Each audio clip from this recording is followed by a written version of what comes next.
Hello everyone, welcome to my YouTube channel commerce Vega. तो जैसे कि आप देख रहे हैं कि CUET का पब्लिक नोटिस आ चुका है, जिसकी डेट थी 26/3 को ये नोटिफिकेशन आई हुई है। इसमें इन्होंने क्या बताया है, इसमें इन्होंने डेट बता दी है कि किस डेट से आप एग्जाम फॉर्म भर सकते हैं। CUET अंडर ग्रेजुएट का, ये अंडर ग्रेजुएट के लिए आया है, अभी पोस्ट ग्रेजुएट के लिए ये नहीं आया हुआ। ठीक है। दूसरी बात, इन्होंने स्ट्रक्चर बता दिया है कि किस तरीके से आप को एग्जाम देना है। ठीक है। और साथ ही साथ इन्होंने ऑप्शन सारी चीज का ऑप्शन बता दिया है। तो हम आज इसी के बारे में चर्चा करने जा रहे हैं और डेट और सारी चीजों के बारे में।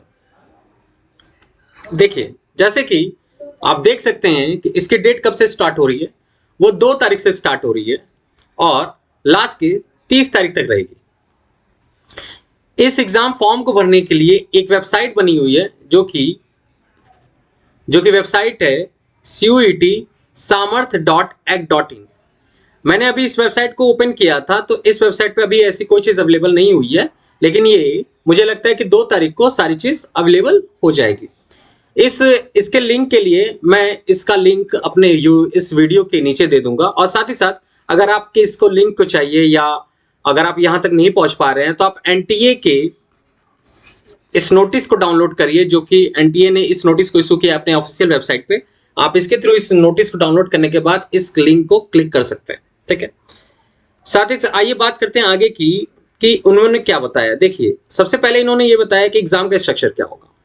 उन्होंने बताया है कि जो CUET का पेपर होगा वो 4 सेक्शन में होगा, 1A, 1B, section 2 and section 3। ठीक है। 1A एंड 1B के बारे में बता दूं। 1A में 13 लैंग्वेज है। इसके बारे में ये देखिए, यहाँ पे इन्होंने बताया है कि 1A section 1A there are 13 different languages, any of languages में बी चूजन। मतलब 13 लैंग्वेज में से सिर्फ आपको कोई एक लैंग्वेज चूज करना है। ठीक है। 1B there are 19 languages, any part of this apart from this. मतलब ये कि 13 लैंग्वेज के साथ साथ 19 और लैंग्वेजेस दिए गए हैं जो कि 1A में है। ठीक है। उन दोनों को मिलाकर आपको 40 क्वेश्चन अटेम्प्ट करना है 50 में से। ठीक है। 40 क्वेश्चन अटेम्प्ट करना है 50 में से। अगर कोई बच्चा चाहे तो 1A ही अटेम्प्ट करे, 1B अटेम्प्ट ऑप्शन में है, ये एक ऑप्शन में है, वो 1A अटेम्प्ट कर सकता है, 1B ऑप्शन में है। मैं इसके बारे में अभी नीचे बताऊंगा। इसको करने के लिए आपको 45 मिनट मिलेगा। मतलब कि आपको 40 क्वेश्चन करने के लिए 45 मिनट पहले से मिलेंगे। ठीक है।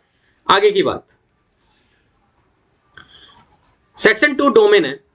इन्होंने डोमेन में, मतलब कि डोमेन का मतलब ये है कि जब आप 12th करते हैं, 11th और 12th करते हैं, तो आप कोई सब्जेक्ट लेके पढ़ते हैं, जैसे Hindi, English, physics, chemistry, math. जैसे मैथ्स का बच्चा होता है तो वो या तो फिजिक्स केमिस्ट्री मैथ लेके पढ़ता है, या तो फिजिक्स केमिस्ट्री बायो लेके पढ़ता है। तो या कॉमर्स का बच्चा है तो वो अकाउंट्स, इकोनॉमिक्स, बिजनेस लेके पढ़ता है।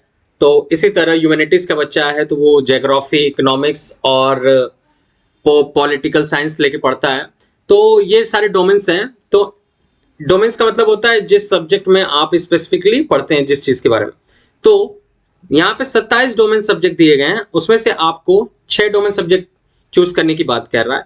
लेकिन 6 यहाँ पे इन्होंने में चूज लिखा है। में चूज का मतलब ये है 27 में आप 6 तक चूज कर सकते हैं, 6 से कम भी चूज कर सकते हैं, ये भी बता दो। मैक्स मतलब मस्ट भी नहीं लिखा है इन्होंने, में लिखा है। इसका मतलब ये है कि आप 27 में चाहो तो 1, 2, 3, 4, 5 और 6, मैक्सिमम 6 तक चूज कर सकते हैं। ठीक है। मतलब कि आप 27 में 1 या 2 या 3 या 4 या 5 या 6 मैक्सिमम। ठीक है।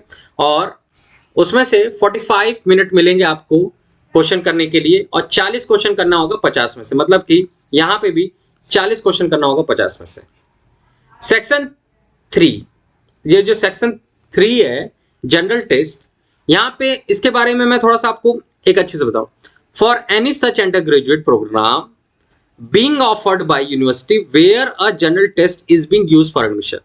ये टेस्ट उन्हीं को देना होगा जब आप किसी यूनिवर्सिटी के लिए, स्पेसिफिकली किसी यूनिवर्सिटी के लिए जा रहे हैं। जैसे DU, अगर आपका मन है डीयू में एडमिशन लेने के लिए और डीयू ने कह दिया है कि आपको 1A और डोमेन के साथ साथ सेक्शन 3 देना है, तब आप ये देंगे। अगर बीएचयू ने ये बोला है सिर्फ कि 1A दूंगा, 1A देना है और डोमेन देना है, जनरल सेक्शन टेस्ट नहीं देना है, तो आप ये नहीं देंगे टेस्ट। आपको ये यूनिवर्सिटी वाइज अकॉर्डिंग ही आप इसे सॉल्व करेंगे। अगर आप किसी एक स्पेसिफिकली किसी यूनिवर्सिटी की तैयारी कर रहे हैं और इस यूनिवर्सिटी में सेक्शन 3 रखा गया है, तो ही आपको देना पड़ेगा। इसका मतलब ये कि जब आप ये पेपर देंगे तो आपको ये और ये मैंडेटरी है, मतलब ये 1A और सेक्शन 2 मैंडेटरी है, जनरल टेस्ट मैंडेटरी नहीं है। मतलब ये यूनिवर्सिटी के ऊपर छोड़ दिया गया है। कोई यूनिवर्सिटी अगर पेपर कराना चाहती है एनटीए के थ्रू, मतलब कि आपके पास ऑप्शन रहेगा, अगर आप इसे अटेम्प्ट करना चाहते हो तो अटेम्प्ट करिए, क्योंकि आपको यूनिवर्सिटी ने ऑप्शन दिया है कि अगर आप हमारे यहाँ एडमिशन लेना चाहते हैं तो आपको 1A डोमेन और जनरल टेस्ट और 1B सब देना, मतलब कि ये देना है तो देना है।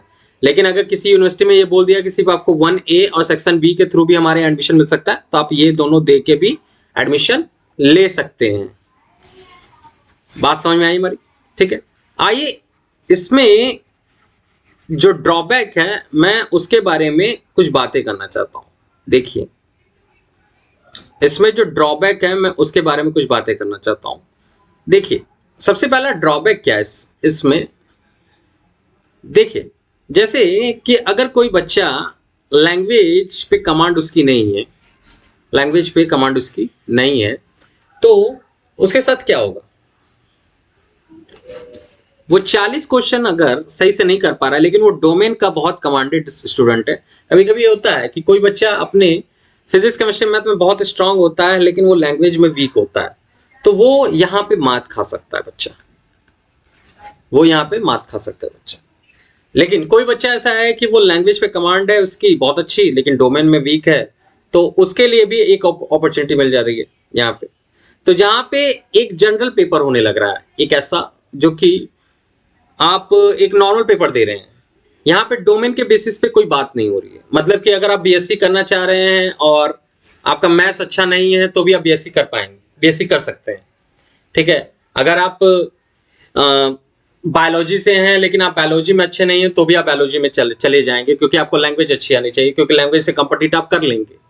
ये एक थोड़ा सा एक ड्रॉबैक जा रहा है मेरे हिसाब से, क्योंकि जो बच्चा जिस फील्ड से आता है वो उस फील्ड को लेके बिना लिए ही वो उस सब्जेक्ट में चला जाएगा।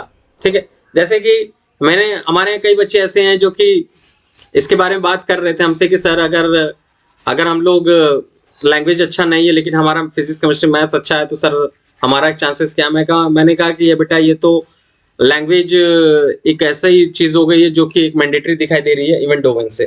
ठीक है, यहाँ पे बीएचयू ने पहले क्या किया था, अगर मैं बीएचयू की बात करूं तो बीएचयू ने 2016 तक बीकॉम का जब पेपर लेती थी वो एक इसी तरह ही लेती थी नॉर्मल, लेकिन उन्होंने 2016 के बाद अपना जो पेपर चेंज किया, पेपर पैटर्न उन्होंने डोमेन किया पूरी तरह से। मतलब कि एक अपॉर्चुनिटी दी कि कॉमर्स का बच्चा ज्यादा से ज्यादा बीकॉम की तरफ आए।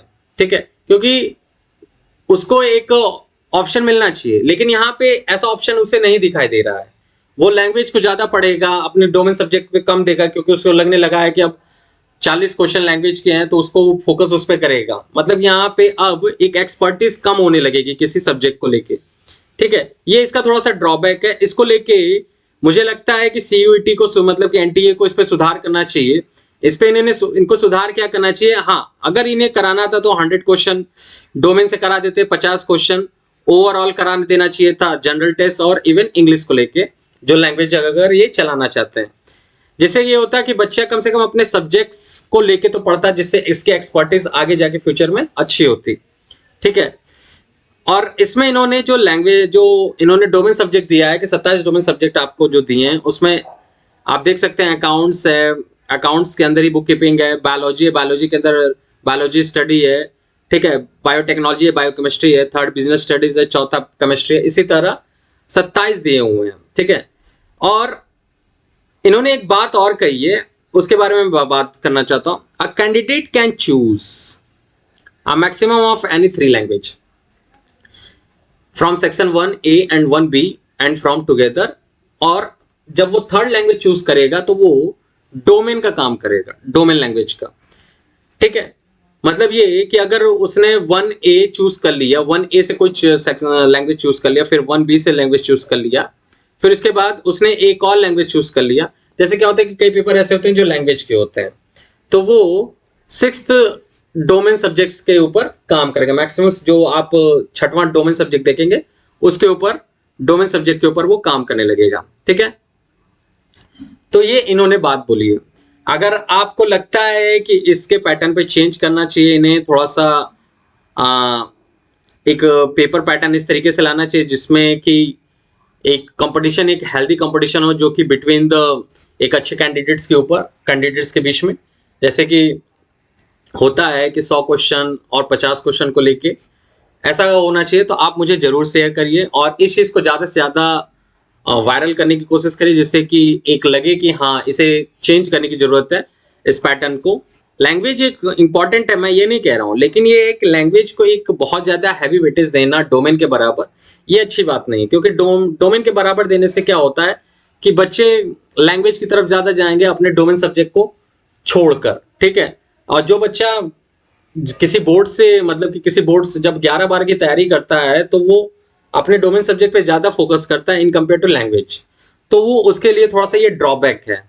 आई थिंक मैं एज अ टीचर के पॉइंट ऑफ व्यू से बता रहा हूँ, और स्टूडेंट के पॉइंट ऑफ व्यू से भी सोचो तो मुझे भी ये लगता है कि डोमेन सब्जेक्ट को मैं कम वेटेज अब दे, हम यहाँ पे डोमेन को वेटेज भी देख नहीं रहे हैं। तो अगर मैं तैयारी करूंगा तो मुझे लैंग्वेज की ज्यादा तैयारी करनी पड़ेगी अपने डोमेन से के कंपेयर में कम। ठीक है, तो इसके लिए अगर आपको लगता है तो मुझे जरूर बताइएगा।